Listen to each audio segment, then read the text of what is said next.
Hi, and welcome to SBLbiz TV. My name is Mike Cosentino, and welcome to today's show.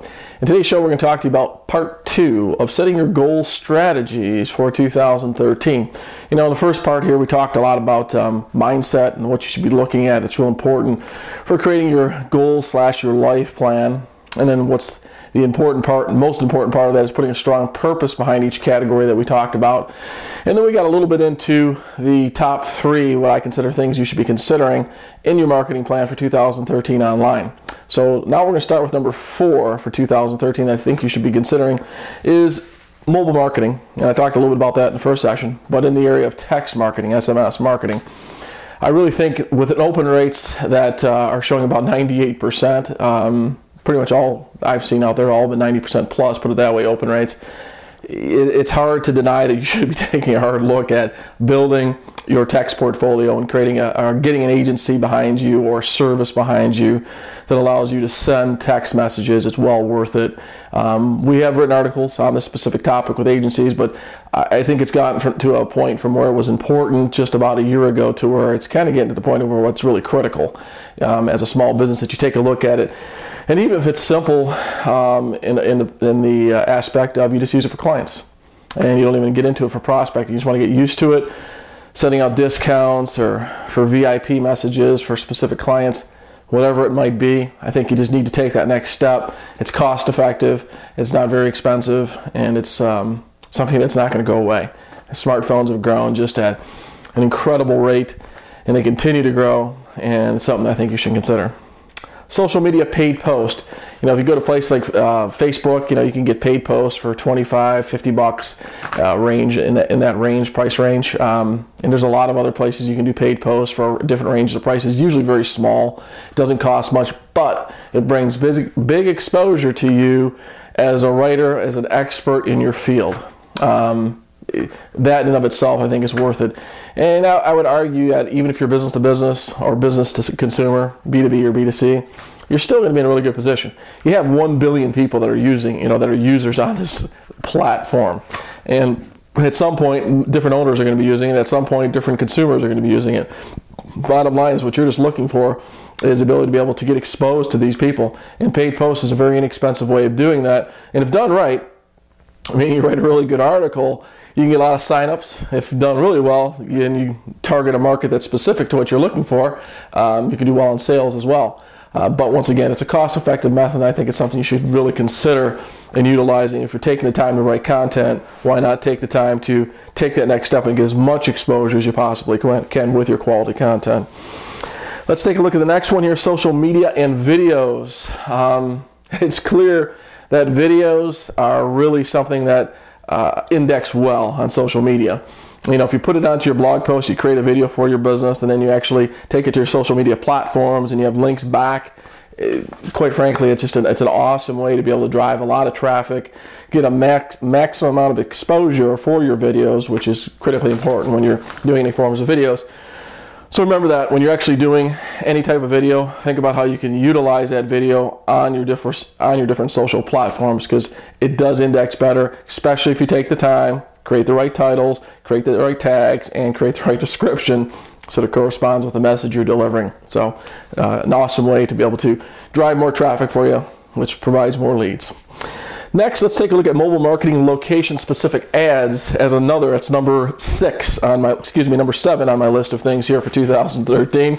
And mobile-specific ads, I think, are awesome for small local businesses, local sales professionals who are really trying to target a geo-specific area. That's their natural market. That's where you want to go. You can't find anything better than that, because what happens is those ads pop up when anybody's in your specific area that you've denoted as the area that you want to market in. And I think that's just a great opportunity for you as a marketer to really take advantage of exposing your business to the people that you want to in your specific area.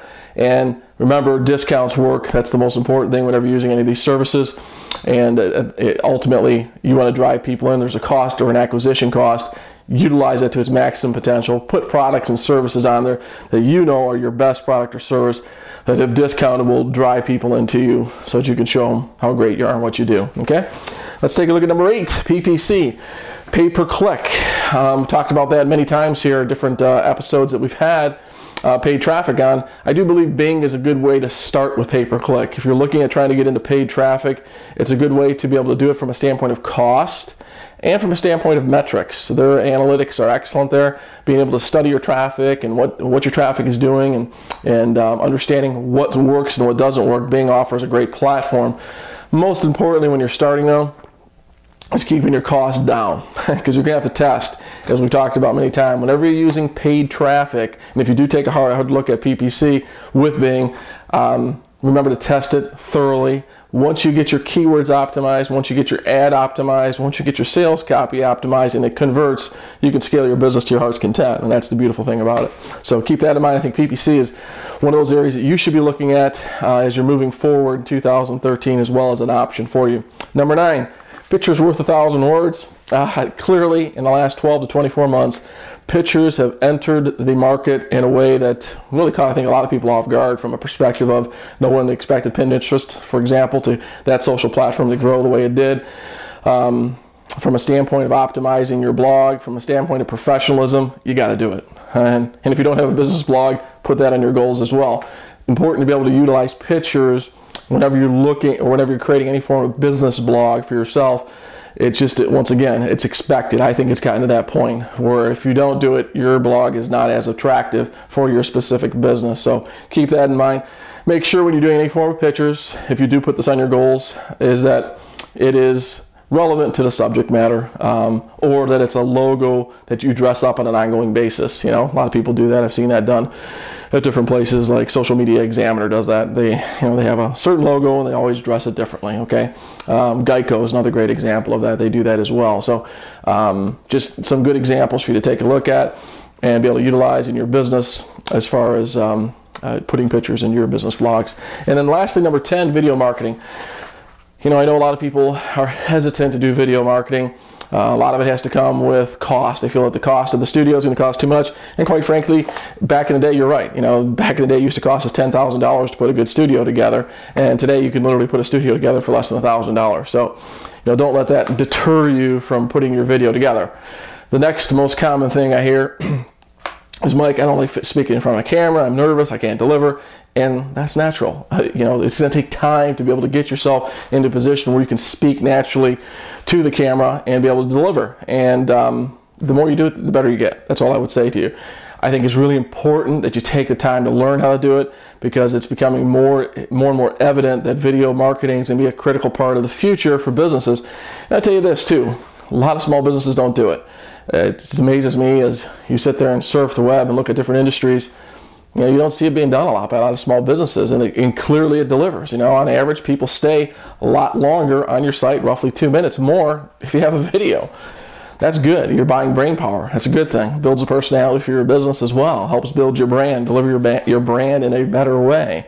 So those are all really important things to consider when you're looking at doing videos. Once again, I think it is an opportunity to be able to make your business stand out in a world that is busy with information everywhere. I think it's very important. Okay, I hope you found these 10 tips that I think you should be considering in your small business or as a sales professional to take your business to the next level for 2013.